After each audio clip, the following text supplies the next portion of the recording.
స్వర్ణరథంపై శ్రీ మహాలక్ష్మి కటాక్షం. తిరుచానూరు శ్రీ పద్మావతి అమ్మవారి కార్తీక బ్రహ్మోత్సవాలు ఎంతో వైభవంగా జరుగుతున్నాయి. 6వ రోజు శనివారం సాయంత్రం అమ్మవారు స్వర్ణరథంపై భక్తులకు అభయమిచ్చారు. ఆలయ మాడవీధుల్లో ఈ ఉత్సవం ఎంతో వేడుకగా జరిగింది. కాంతులీనుతున్న స్వర్ణరథంపై శ్రీ పద్మావతి అమ్మవారు విశేష స్వర్ణ వజ్రాభరణాలను ధరించి భక్తులకు కనువిందు చేశారు. పెద్ద సంఖ్యలో మహిళలు పాల్గొని స్వర్ణరథాన్ని లాగారు.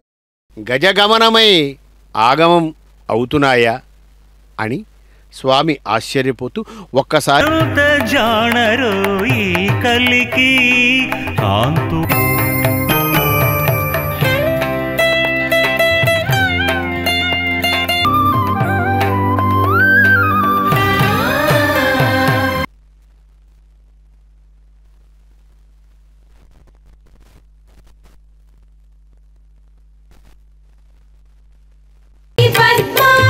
శ్రీ చక్రవాసిని శ్రీనివాస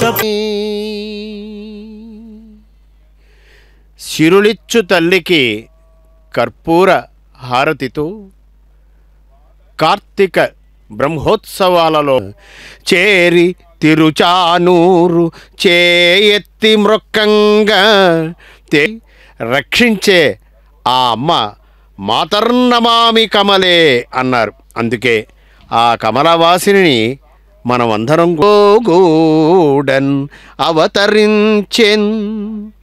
ఏ భామిని మణి మెరుస్తూ ఉండగా ఆకుపచ్చందనాల వన్నెలతో సంసిద్ధం కావడము అనే ముహూర్తం అంటూ వేరే ఏది ఉండదు.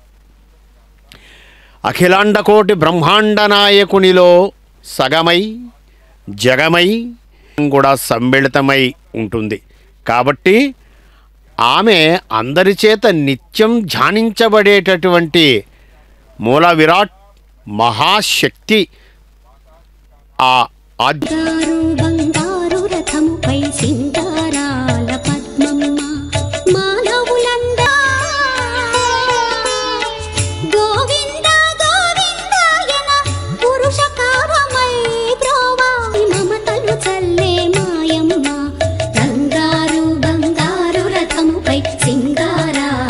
అపరాహ్నం దాటింది. అమ్మకి ఒక విశేషమైనటువంటి ఉత్సవం నిర్వహింపబడుతోంది. ఆ రథాన్ని అందంగా కదిలించగలుగుతాం, మీ అందరూ అవసరం లేదు అంటూ అతివలందరూ ఎన్మితర జగత్ అంటారే, ఆయన ఒక్కడే పురుషుడు, మిగిలిన అందరూ ఆయనకి చెందినవారే కావడంలో అందరూ ఆమె వర్ణం దగ్గర ఈ సువర్ణం ఆ భాషతో ఇది ప్రకాశించాలి. తస్య భాష సర్వమిదం భాతి అంటారే. ఒక్కసారి గరుడుణ్ణి అధిరోహించబోతోంది. అయినా మధ్యలో ఈ విశేషమైనటువంటి సువర్ణ రథోత్సవానికి తనను తాను సంసిద్ధం చేసుకున్నది అమ్మ. గ్రహిస్తున్నటువంటి ఉత్తమ నారీమణికి నీరాజనాలని అందిద్దాం.